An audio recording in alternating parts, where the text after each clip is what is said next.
এই পুজোর সব থেকে বড় যে দুটো ছবি আসছে অর্থাৎ রক্তবীজ টু এবং কিন্তু কোথাও গিয়ে আমাদের দেবদার ভ্রঘু টাকাত এবং তার সঙ্গে সঙ্গে ইনক্লুডিং আমাদের দেবী চৌধুরানী তাদের মধ্যে কিন্তু অলরেডি আমরা কিন্তু জানি যে 20 তারিখ গ্র্যান্ড ট্রেলার লঞ্চ ইভেন্ট কিন্তু হচ্ছে আমাদের রঘু ডাকাতের এবং তার সঙ্গে সঙ্গে একটা কিন্তু আপডেট চলে এসছে যে 17 তারিখ অর্থাৎ আগামীকাল কিন্তু আসছে আমাদের রক্তবীজ টু এর অফিসিয়াল ট্রেলার এবং এটা কিন্তু মেকার্সরা কিন্তু কোথাও গিয়ে কনফার্ম করে দিয়েছেন যে রক্তবীজ টু এর অফিসিয়াল ট্রেলার কিন্তু আসছে আগামীকাল বিশ্বকর্মা পুজোর দিনে কিন্তু এটা আসছে। দেখা যাক কেমন হয় রক্তবীজ টু এর ট্রেলার এবং এর উপরে কিন্তু অনেক কিছু কিন্তু কোথাও গিয়ে নির্ভর করছে রক্তবীজ টু এর ভাগ্য।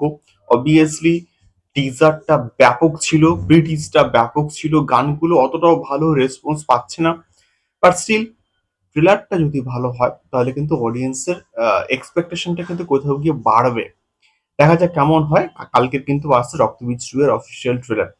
সেকেন্ডলি যে বিষয়টাকে নিয়ে কথা বলবো সেটা হচ্ছে কি দেবদার রঘু ডাকাত। তো দেবদার রঘু ডাকাতে যে রান টাইমটা সম্বন্ধে আমরা জানি এবং সেটা হচ্ছে কি 2 ঘন্টা 32 মিনিট মতন 152 মিনিটের কিন্তু এই পার্টিকুলার প্রজেক্টটা নাকি রান টাইমটা এসছে এবং খুব শীঘ্রই হয়তো এটা বুকমাই শোতে দেখিয়েও কিন্তু দেবে এবং এটা ইউএ 16+ কিন্তু কোথাও গিয়ে সার্টিফাইড পেয়েছে এবং এমনটাই কিন্তু আমরা কোথাও গিয়ে আপডেট পেয়েছিলাম। তো যদি এবং এই খবরটা আমাদের কাছে কিন্তু আসছিল যে আমাদের রঘু ডাকাতের মধ্যে কিন্তু হিউজ হাই অকটেন কিন্তু অ্যাকশন সিকোয়েন্সেস থাকতে চলেছে প্রায় নাকি 14 থেকে 15 মিনিটের একটা না।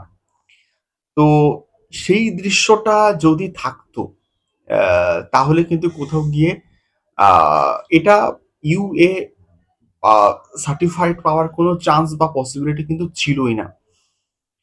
এটা কিন্তু 18+ কিন্তু কোথাও গিয়ে সার্টিফাইড হতো। কিন্তু যে খবরটা উঠে আসছে সেটা হচ্ছে গিয়ে রঘু ডাকাত কিন্তু পেয়েছে এ 16+ একটা সার্টিফাইড এবং সেখান থেকে আমরা এটা আশা করছি বা এক্সপেক্ট করছি যে হয়তো বা এটা হতে পারে যে রঘু ডাকাত থেকে ওই পার্টিকুলার অ্যাকশন সিকোয়েন্সেস বা 14 থেকে 15 মিনিটের যে দৃশ্য সেটা মেবি হয়তো রিমুভ করে দেওয়া হয়েছে। আমি শিওর নই। আমরা যখন বড় পর্দায় রঘু ডাকাতটা দেখবো তখন কিন্তু আমরা ক্লিয়ার কাটলি কিন্তু এটাকে বুঝতে পারবো যে ওই এরকম কিছু দৃশ্য আদৌ ছিল নাকি ছিল না। বাট স্টিল যদি না থাকে তাহলে এটাও একটা আনফরচুনেট একটা বিষয়পত্র খাদানের ক্ষেত্রে আমরা আ দেখেছিলাম এরকম একটা অ্যাকশন দৃশ্য কিন্তু কোথাও গিয়ে ছিল। দেখা যাক কি হয়। তোমাদের কি মতামত এই সম্পূর্ণ বিষয়টাকে নিয়ে অবশ্যই কমেন্ট করতে পারো। দেখা হচ্ছে পরবর্তী ভিডিওতে। টাটা।